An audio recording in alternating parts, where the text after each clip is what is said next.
Kutukan Nusa Kambangan. Awal mula pulau para arwah. Banyak pulau tercipta dari letusan gunung, dari karang yang tumbuh, atau dari tanah yang terangkat dari dasar laut. Tapi Nusa Kambangan bukanlah pulau yang dilahirkan. Ia adalah sisa dari perang dunia roh dan pengkhianatan manusia. Tempat para arwah yang tak diterima di surga, tapi juga ditolak oleh neraka. Dari langit ia tampak indah, dikelilingi laut biru dan rimbunan hutan hijau. Tapi siapapun yang menjejakkan kaki, tahu satu hal pasti. Tidak ada yang datang ke Nusa Kambangan tanpa dipanggil.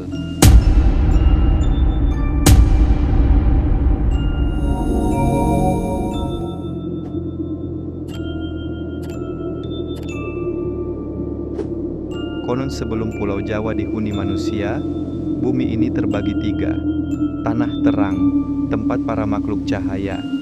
Tanah abu, tempat manusia kelak tinggal. Tanah kelam, tanah untuk yang dibuang. Tanah kelam itu, sebuah daratan gelap di barat daya Jawa, menjadi tempat para makhluk buangan dari dimensi spiritual lain. Dewa, jin, dan roh yang menentang tatanan. Mereka bukan hanya dibuang, tapi disegel dalam tubuh bumi.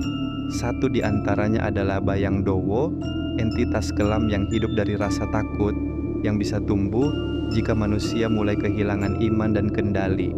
Pulau itu disebut dalam kitab kuno para resi sebagai Palemahan Sukmanya, tanah bagi arwah-arwah yang kehilangan bentuk.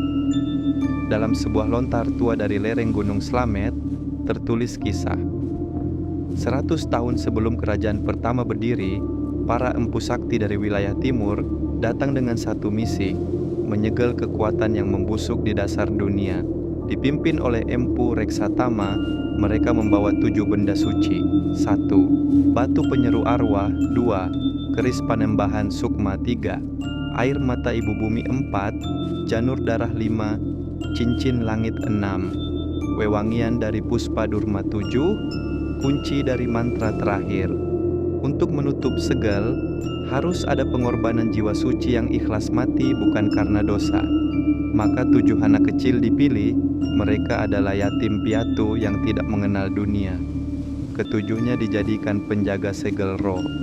Tubuh mereka ditanam di 7 titik pulau. Sejak itu, pulau itu menjadi sunyi, tapi tidak pernah kosong. Tahun 1627, seorang pertapa bernama Ki Tunggul Wulung datang ke Kambangan. Ia mencari ilmu kesaktian terakhir, pembuka gerbang alam gaib. Selama 77 hari, ia bertapa tanpa makan, hanya menghirup kabut dan menyatu dengan tanah. Hingga suatu malam, ia mendengar suara yang bukan berasal dari dunia ini. Kau telah membuka matamu, kini bukalah segelku.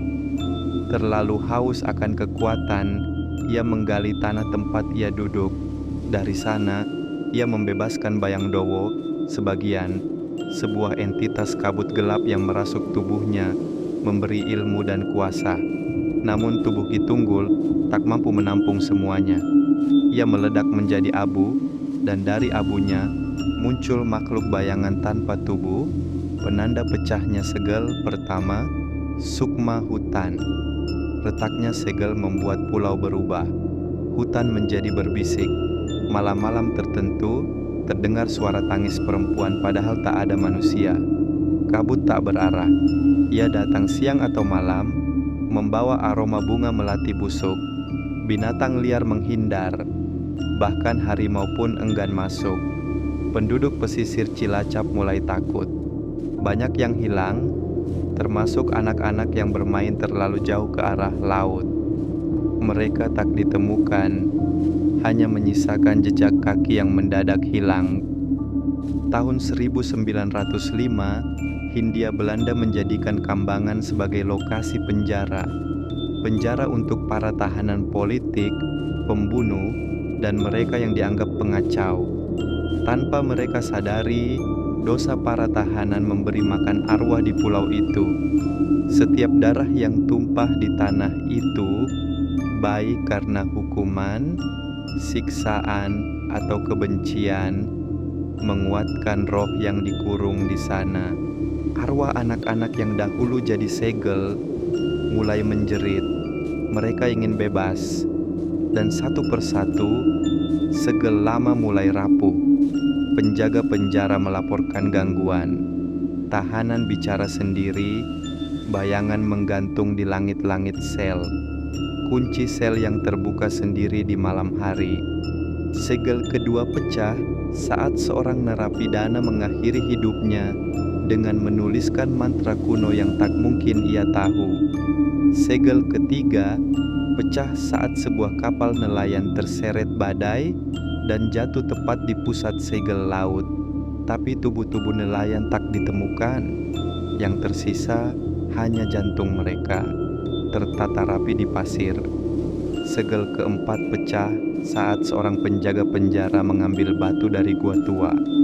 Ia ingin menjualnya sebagai souvenir mistis. Malam itu, ia dan keluarganya mati terbakar meski tak ada api. Kini, hanya 3 segel tersisa. Dan para dukun Jawa percaya, segel kelima akan pecah ketika pulau itu menjadi tempat pertumpahan darah massal. Teori mereka, jika sebuah eksekusi hukuman mati dilakukan saat bulan kembar, 2 purnama dalam 1 bulan Jawa, dan jika salah satu yang dihukum tidak bersalah, maka segel kelima akan runtuh karena tanah menolak ketidakadilan.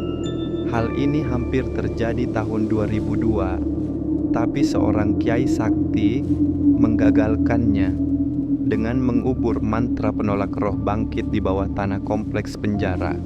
Namun tanah kini retak, mantra itu melemah, dan kutukan yang tertahan mulai bangkit lagi. Kini di malam Jumat Kliwon, orang-orang yang tinggal di sekitar pulau sering melihat cahaya seperti lentera mengambang di atas laut. Sosok hitam melayang di atas air. Bayangan perempuan menggantung di menara pengawas. Suara gamelan dari hutan, meski tak ada manusia. Konon mereka adalah arwah, tahanan yang dibunuh secara salah, anak-anak yang jadi segel, pertapa yang tubuhnya dibakar oleh ilmu hitam, dan roh makhluk jahat dari alam sebelum dunia.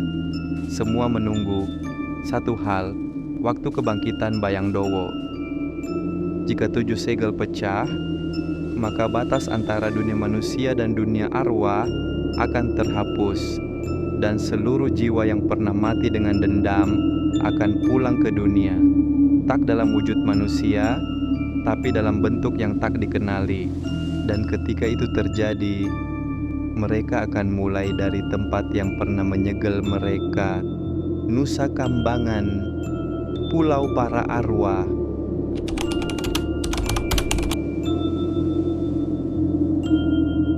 Terima kasih telah menyimak kisah ini. Jangan lupa like, subscribe, dan aktifkan lonceng untuk kisah Nusantara berikutnya hanya di Gopar Dongeng.